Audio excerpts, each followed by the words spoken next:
তায়েফের প্রান্তরে আল্লাহর নবীর কান্না, এক দুঃখ ও কষ্টের অবিস্মরণীয় কাহিনী। মক্কার জীবনে দশম নববী বর্ষটি ছিল হজরত মুহাম্মদ সাল্লাল্লাহু আলাইহি ওয়াসাল্লামের জন্য এক গভীর শোকের বছর। এই বছরটিকে আমুল হুজুন বা শোকের বছর বলা হয়। মাত্র অল্প দিনের ব্যবধানে তিনি তার সবচেয়ে বড় দুজন অবলম্বনকে হারান। প্রথমে তার প্রিয়তমা স্ত্রী হযরত খাদিজা এর মৃত্যুর পর নবীজি প্রায় একা হয়ে পড়েন। এর কিছুদিন পরই তিনি হারান তার চাচা আবু তালিবকে। আবু তালিব ইসলাম গ্রহণ না করলেও তিনি ছিলেন ভাতিজা মুহাম্মাদের জন্য এক বিশাল ঢাল। মক্কার কুরাইশদের শত অত্যাচার ও ষড়যন্ত্রের মুখে তিনিই নবীজিকে রক্ষা করতেন। তার মৃত্যুর সাথে সাথে নবীজির উপর কুরাইশদের অত্যাচার হাজার গুণ বেড়ে গেল। মক্কার অলিগলিতে তার চলাফেরা করা কঠিন হয়ে পড়ল।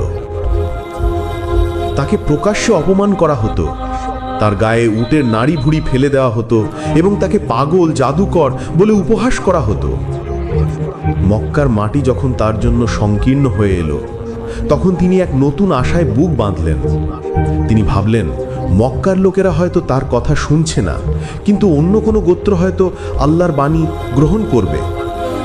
এই চিন্তা থেকে তিনি মক্কা থেকে প্রায় 60 মাইল দূরে অবস্থিত তায়েফ শহরের দিকে রওনা হলেন। তায়েফ ছিল একটি উন্নত, সবুজ এবং প্রভাবশালী শহর। নবীজির আশা ছিল তায়েফের লোকেরা হয়তো আল্লাহর একত্ববাদের দাওয়াত কবুল করবে এবং ইসলামকে আশ্রয় দেবে। এই কঠিন সফরে তার একমাত্র সঙ্গী ছিলেন তার পালক পুত্র হযরত যায়েদ ইবনে হারিসা রায়ে। তীব্র গরমের মধ্যে মরুভূমির তপ্ত বালুর উপর দিয়ে পায়ে হেঁটে তারা তায়েফে পৌঁছালেন।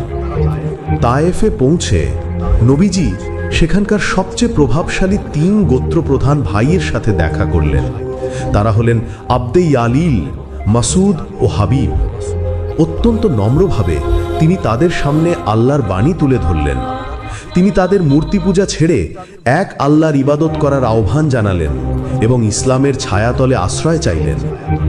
কিন্তু তার কথা শুনে সেই 3 ভাই তাকে সাহায্য করা তো দূরের কথা, বরং চরম উপহাস ও বিদ্রূপ করতে শুরু করল। একজন বলল, আল্লাহ কি তোমাকে ছাড়া আর পাঠানোর মতো লোক খুঁজে পাননি?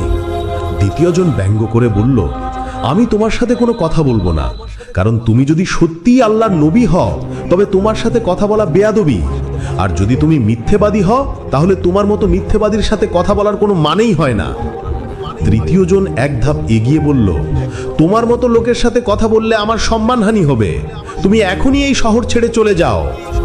তারা শুধু নিজেরাই প্রত্যাখ্যান করে থামল না, বরং তায়েফের দুষ্ট প্রকৃতির লোক এবং কিশোর যুবকদের তার বিরুদ্ধে লেলিয়ে দিল।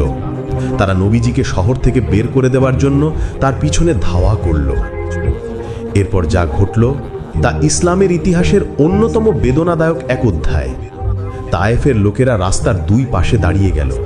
যখনই হযরত মুহাম্মদ এবং যায়েদ রায় সেই রাস্তা দিয়ে যাচ্ছিলেন, তাদের উপর বৃষ্টির মতো পাথর নিক্ষেপ করা শুরু হলো।